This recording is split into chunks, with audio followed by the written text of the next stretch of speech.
The ANC has now concluded its nominations for preferred candidates ahead of next month's general elective conference. The party introduced a new nomination system for the first time in over 100 years. So let's find out what happens between now and the conference. For that, let's bring in Chief Matsila, who is the ANC's Electoral Committee List Coordinator, joining us via our video link this morning. Great to see you, sir. Thanks very much indeed for making time to speak to us. Let me just start by getting the Q&As out of the way. Is it accurate to say that the nomination process officially has now concluded? Yes, it is correct to say that that process has been concluded by the 7th of November. Sure. And around that time, we had heard, I think it was Bulemabe who was being quoted as saying only about 70% of the branches have been able to conclude their BGMs. And we know that essentially allows them to take part in the conference itself. How much of an issue do you reckon that will be in the lead up to the conference? Perhaps you can give us an update on where that figure stands as you and I speak today. Yes, I think that will be an important issue in terms of the credentials for the conference. But where we are now, we are very safe because we are at more than 90% of the BGMs that have been successful in making nominations for the conference. So that's a very good progress. And what happens to the remaining 10%? And, you know, of course, it's not lost to me that they are a minority. But if history is anything to go by, we know all you need is a small group of disgruntled members to sometimes cast a shadow over the entire event.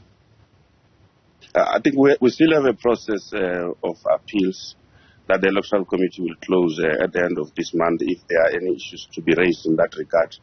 But other than that, those will be branches that are not in good standing. Their membership is not in good standing and therefore, in most cases, will not qualify to be at the conference. And that is generally understood by the membership of the ANC. Is there any indication where these branches are from? No, they are throughout the country. Right. It's not in the province, so they are scattered throughout the country. There's not an indication, but we do have a database of which branches have not qualified to go to conference. Yeah. You know, this question around having legitimate members of the ANC being part of the organization in the lead up to something like what's going to take place in December is a long-standing issue. I mean, the party has struggled for quite some time to dispel perceptions even from inside the organization around ways through which dubious members somehow make their way in order for certain candidates to essentially emerge. A new system was used. Do you reckon you've been able to put that issue to bed now? Yes, we have been able to put it to bed, but we are still making efforts to improve in that regard because, as you know, in terms of the Constitution, the ANC expects the highest moral standards amongst its leaders. And that's the departure point. And from where we stand, we've been able to deal sufficiently with issues of slates. As you could see now, slates are not as formidable as they've been in the past. And it will seem that branches are nominating independently without too much influence. And that is very good in terms of the moral standing of the ANC. It's interesting you say that because we've seen in the past provincial leadership announcing before branches are able to convene. And the criticism so far has been that those leaders are in one way or the other trying to influence branches, despite what you've just said. Yes, at that point we made it very clear, even on media, that those pronouncements are not marching orders for the branches. And the branches accepted that message very well. And even the provincial leaders, as the provincial secretaries in particular, were made much more emphasis on the fact that their preferences are not meant to be instructive on the branches.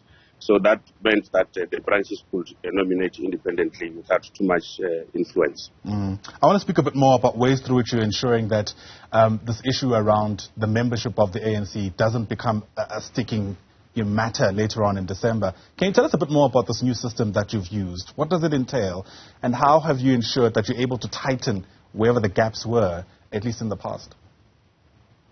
The main instrument that we use will be the rules on the nomination of candidates by the branch members, starting with the BGM processes of the branch general meeting processes that will be made in accordance with ensuring that those branch general meetings are attended by those who are members of the ANC in good standing, and that the branch themselves, or the branches themselves, are also in good standing, and also ensuring that there is a quorum of about at least 50% plus one of the members in good standing will attend the nomination sessions. If that is not achieved, the branches will be disqualified. And you'll have seen that there's been a number of reruns for most branches because of the stringent measures that were put in place around such processes. And then going forward, then we have to capture the nomination packages from the branches in accordance with the rules and consolidate that per province. That is quite a very strict process where there is no any package that is tampered with or that is manipulated will be allowed to be captured into the process, just to safeguard the integrity of the process itself.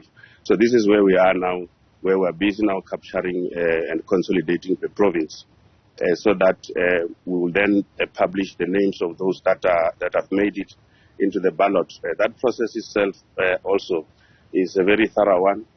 We will ensure that we send acceptance forms to all those that have been nominated successfully by provinces as per the ANC constitution. And once they've accepted, we'll subject them through a strict vetting process in terms of the rules. And once they pass that test, we'll then be able to indicate to them that you are now eligible to be on the ballot paper, and we'll publish those results so that people can know who is now finally on the ballot. Sure. Speaking about publishing certain information, I mean, there had been calls, I think sometimes even from inside the ANC, for those who are nominated for the top 6 positions to have some kind of declaration of their financial records. This is, of course, in an effort to try to stave off what some people consider the CR17 saga, where there were calls for the president to declare who funded his campaign. Is that something that the ANC, you reckon, is entertaining in the lead-up to this conference? Yes, no, we are entertaining that very seriously, and to that extent, the Electoral Committee, via its chairperson, Comrade Khalima Mutlante, has written to all those who are on the campaign to declare their financial information statements of income and expenditure, and very importantly, to declare who is funding their campaigns, so that we are able to ascertain what interests will those people have on the ANC and this government if they are funding such campaigns, so that there's clean campaigns and there is absolute transparency. And we also want to ensure that the past allegations of vote buying do not surface again. So the rules do not allow at all the issue of buying votes using money or using money to influence the outcome of the electoral processes.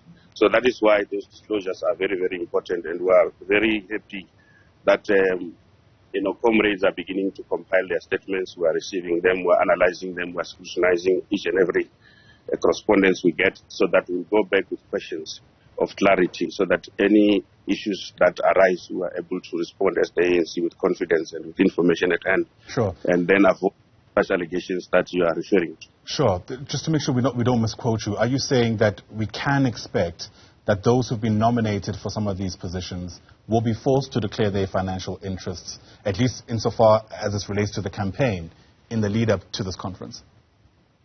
That is already taking place. Right. As I'm speaking, we have information of comrades who have declared. We have Comrade Nkosi Zuma, who has given us information as to how a campaign is going to be conducted if she's nominated. We've got Joma Swanganyo who has given us a full bank statement.